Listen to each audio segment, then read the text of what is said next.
Hi friends, welcome back to இலக்கணப்பயில் YouTube channel.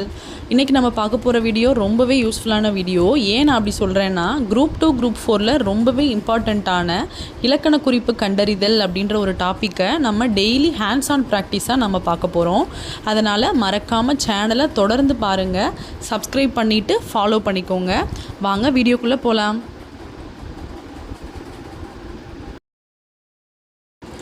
இலக்கண குறிப்பை பொறுத்தவரையில் நாம் பார்த்த உடனே அந்த சொல்லை பார்த்துட்டு டக்குன்னு இதுதான் வரும் அதுதான் வரும் அப்படின்னு சொல்லி நம்ம அசம்ஷன் பண்ணி போடவே கூடாது.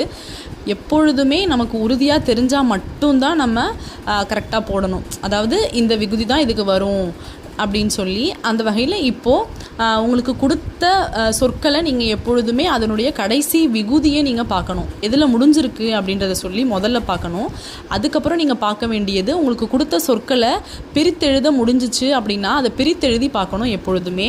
அப்பொழுது தான் உங்களுக்கு ஈஸியாக இலக்கண குறிப்பு என்ன அப்படின்றத கண்டுபிடிக்க முடியும். இங்கே அந்த வகையில் ஃபஸ்ட்டு மலர்ந்த கொடுத்துருக்காங்க. எப்பொழுதுமே ஆல முடிஞ்சால் அதை நம்ம பெயரெச்சம் விகுதி அப்படின்னு சொல்லுவோம். அடுத்தது படைத்து அப்படின்னு சொல்லியிருக்காங்க. அதே மாதிரி ஊல முடிஞ்சாலுமே அதை நாம் என்னன்னு சொல்லுவோம்னா வினையெச்ச விகுதி. இது ரெண்டும் கிளியராக இருக்கணும். அடுத்தது செந்தமிழ் அப்படின்றது கொடுத்துருக்காங்க. இதை நம்ம பிரித்து எழுத முடியும். அதனால் இதை நம்ம செம்மை கூட்டல் தமிழ் அப்படின்னு சொல்லி எழுத முடியும். எழுதுனதுக்கப்புறம் ஒரு பொருளுடைய பண்பை நமக்கு உணர்த்தி இடையில் மையெனும் விகுதி மறைந்து வந்திருந்தால் அதை நாம் என்னன்னு சொல்லுவோம்னா பண்பு தொகை அப்படின்னு சொல்லுவோம். அதாவது பொருளின் பண்பு தொகை அப்படின்னா மறைந்து வருதல். பொருளுடைய பண்பு மறைந்து வந்து இடையில் மையெனும் விகுதியும் மறைந்து வரும். அதை நாம் என்னன்னு சொல்லுவோம், பண்பு தொகை.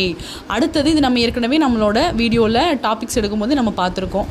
க அப்படின்றதுல முடியுது. அப்போ மறைக. க, இய, இயர் இவற்றில் முடிந்தால் அதை நம்ம வியங்கோள் வினைமுற்று அப்படின்னு சொல்லுவோம்.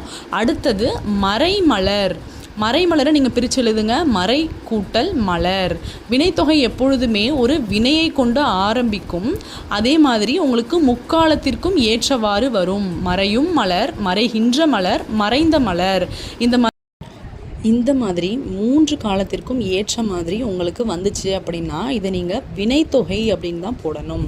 ஓகே ஃப்ரெண்ட்ஸ், இன்றைக்கி பார்த்த வீடியோ உங்களுக்கு கண்டிப்பாக யூஸ்ஃபுல்லாக இருந்திருக்கும். இதே மாதிரி யூஸ்ஃபுல்லான அடுத்த வீடியோவில் பார்க்கலாம். பாய்.